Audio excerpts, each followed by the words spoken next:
ครับผมจะอยู่เพียงกันว่าพี่ฟ้าที่เป็นเช่นเคยซึ่งการกินการกินการกิน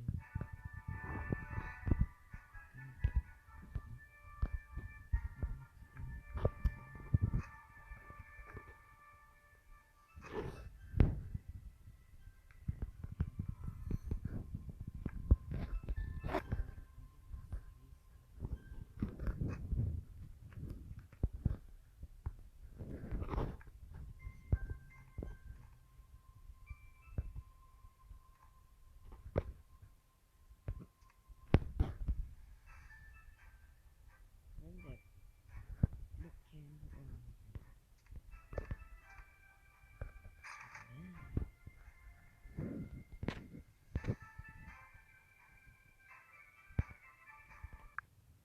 แล้วที่เข้ามานะครับมันไม่เข้านะครับเป็นแค่20น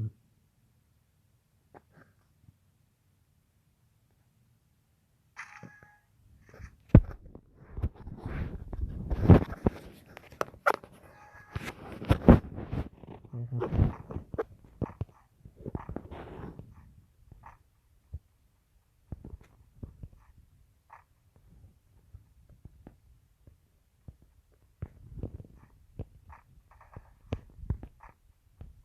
นั่นแหละเป็นคน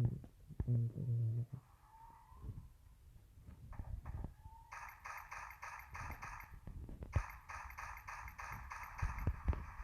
อยู่ตรงนี้อยู่ตรงนี้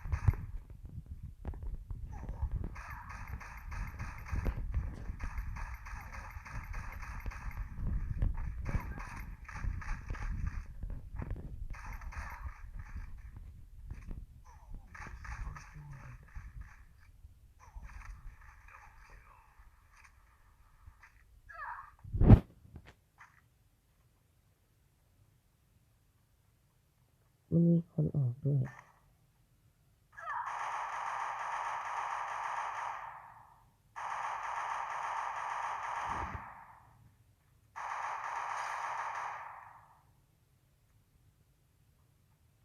นั่นไงสิเพื่อนก็อีกฮะนั่นแหละเขาไม่มียาครับ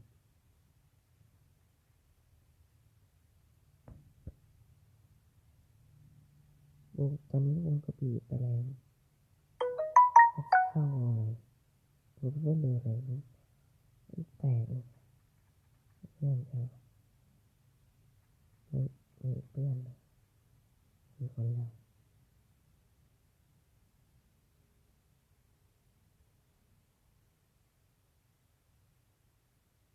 เงินเข้ามา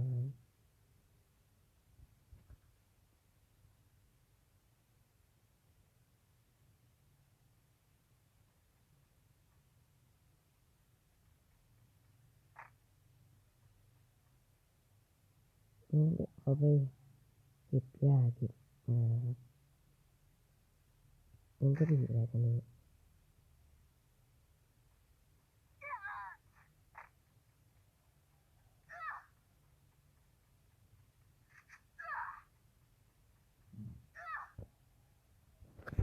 หลายยี่ห้อครับ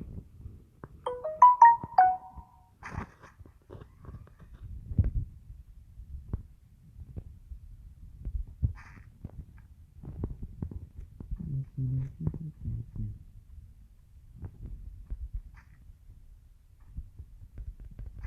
แต่ก็อาจจะสบายไม่ได้ครับ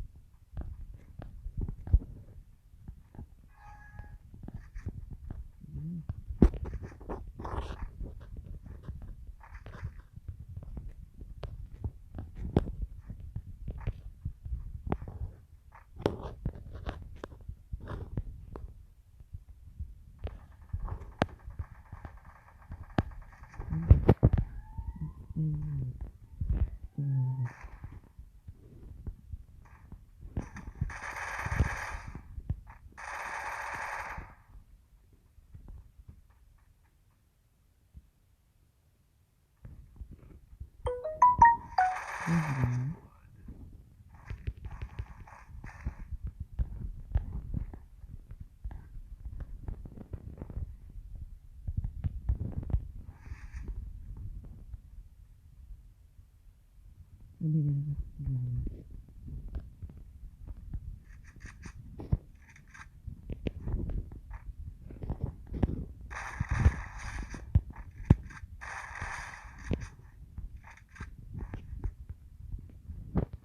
เดี๋ยวจะลูกค้าไม่ได้นะ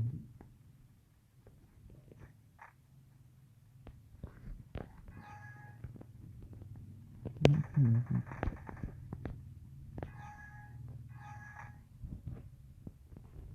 ที่ขอ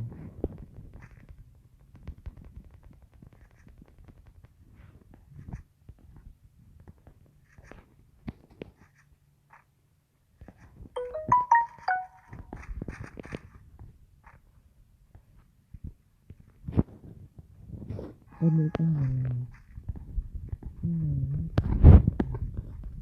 52ผมช่วยเล่นของให้หน่อยเดียว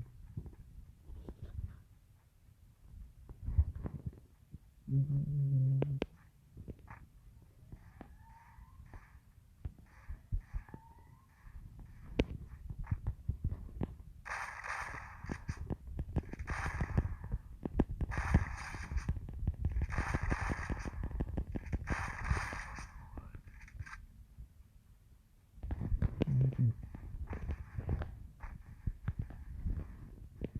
ราคาก็ไม่เป็นไรเอาหมด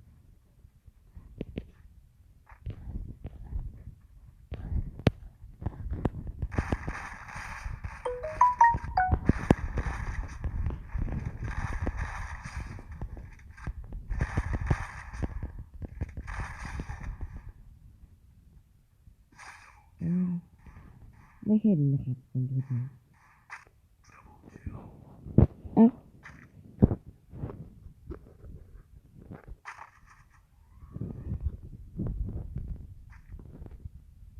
ไม่เห็น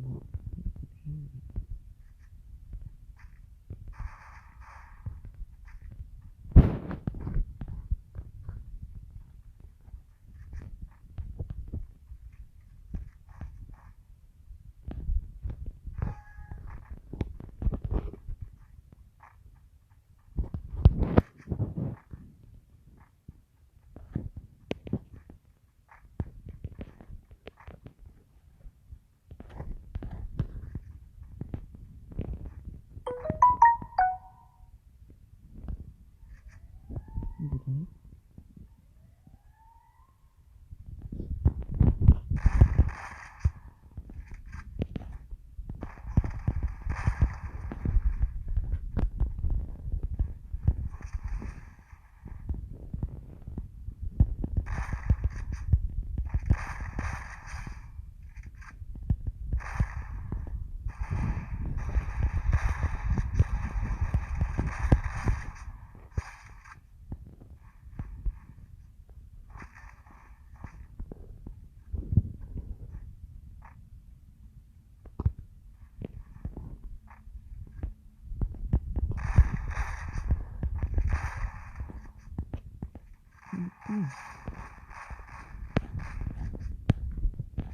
ไม่เอาผิดเลย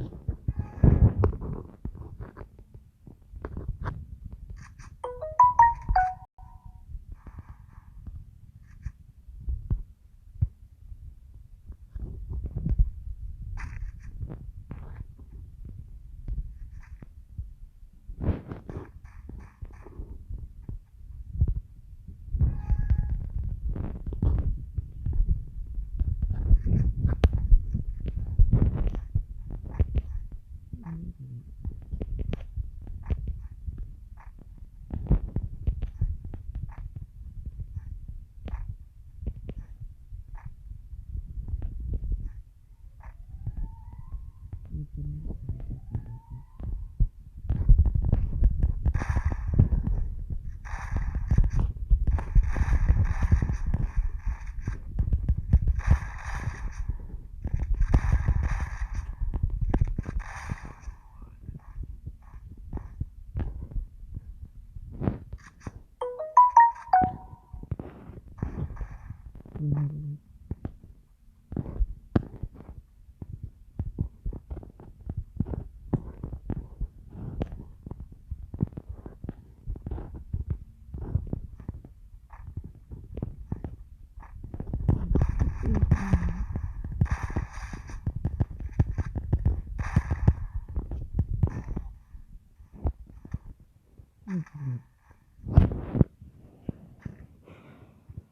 แต่เชื่อนี้ผมจะชนะนะครับแต่ผม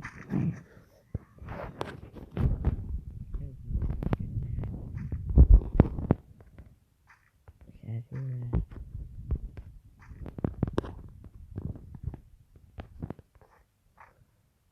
คือเราก็ชนะ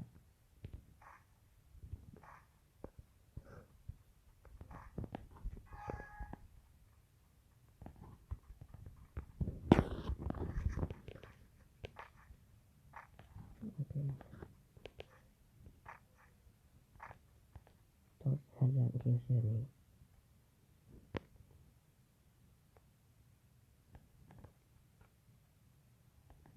ใช่ไหมนะ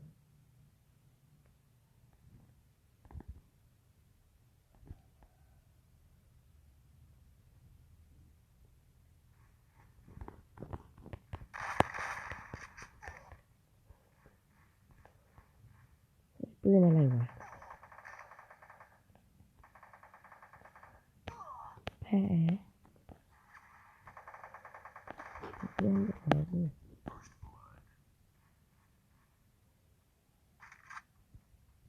พอวางยืนคนเดียวเนี่ยครับเราจะทำอะไรนี่มัน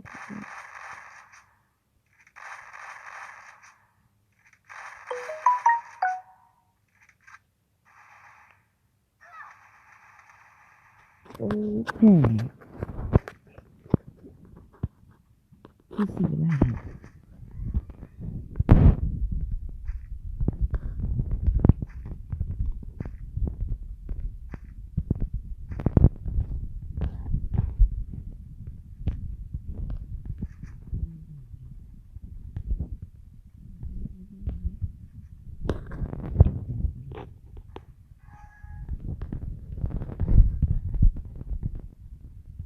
มันแบบเป็นไม่รู้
ขอโทษขออภัยด้วยนะครับ